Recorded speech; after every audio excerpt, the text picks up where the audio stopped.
Our 25 Sports Prep Rally Team of the Week is the East Peoria Raiders, coming off a huge win over Morton on a thrilling Saturday night. The crowd was packed and jumping, and what a win for East Peoria. We're joined by the head coach, Jared Brown. And Jared, you've had some great moments. You beat a great Peoria High team. You beat a great Morton team. When you're playing well and winning those games, how are you doing it?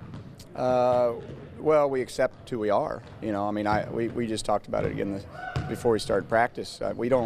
There's not any of us that walk out on the floor and are imposing or intimidating anybody, you know, and so it's taken us a while to accept, like really truly accept who we are as a team, who we are as individuals, and then how that impacts your role, and then taking ownership over that. So when we do that, and we have that kind of sense of urgency that way, we can play a lot of people. I probably would have stood here 10, 15 years ago and said, we'll just guard you and grind and all that stuff. The reason we can beat some people is because we can score. We have several individuals that can have big nights.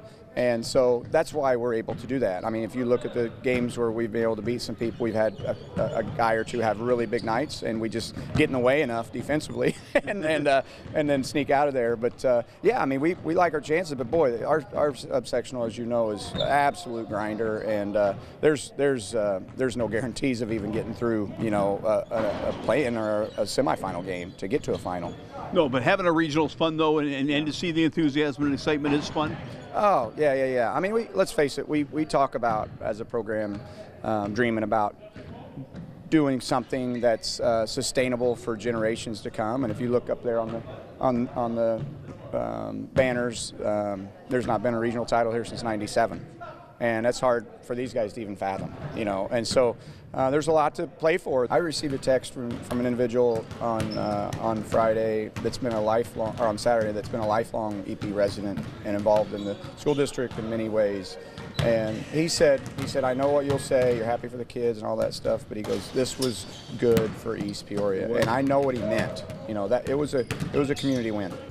Cole and Quentin get a lot of attention, but it takes more than two to win, and you've got a lot of kids playing really championship ball. Oh, well, if you watched the game, if you were at the game, you saw Jackson Aarons make huge winning plays. All we talk about in our program is make winning basketball plays, and that's not just putting the ball in the basket. He had two great loose ball turnovers that got us extra possessions.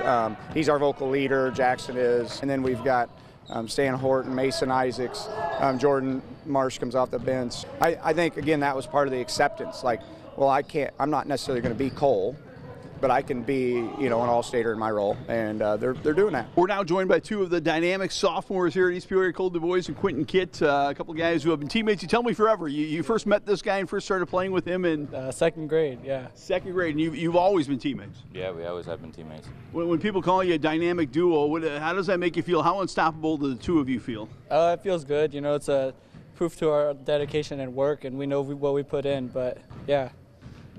Yeah, we've been building it for like over probably 10 years, 9 years, so we just know what we put in and the work we've done.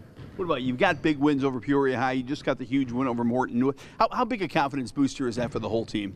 It's a great confidence booster. I think it just makes us more together and more just building off that. And, you know, like I said, it starts in practice, and we just build off that, and I think that's great.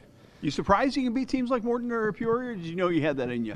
We always know we had it in us, but we just needed to get the right pieces, play together, play right, and we just got to stay even keel, can't get too high. I would be remiss if I didn't say you lost to Canton. I mean, you've got these incredible wins, and you've got some kind of hard-to-figure losses. What's the difference? What's the difference when Peoria is playing great and when East Peoria is not playing great? You know, it's how together we are and how, you know, like you said, even kill, can't get too low, can't get too high. You know, all starts on defense and work your way up from there. But this team can be a factor this year's state tournament? Hopefully, yeah. I mean, if we just stay together, stay right, I think it's possible. So we're going to play a little game here of Cole or Quentin. So if the game's on the line, who gets the last shot? Either one. Whoever's hot. Whoever's hot? Yeah, whoever's doing good. If the game's on the line, who do you want at the free throw line, Cole or Quentin? Well, right now, Cole for percentage-wise, but like I said, who's hot? Second or again. You've been teammates since second grade, but you do play one-on-one at practice. Who wins the one-on-one games? Me. He'll lie to you. He knows I beat him all the time. It's me. He's denying us 100%. I kill him every time. No comment. How good can East Peoria be? I think as good as we think we can. You know, it just starts from here. Just really, what we think. As good as we Train to be. Yeah, really train to be as a team, and however we want to go, I think is how far we can go.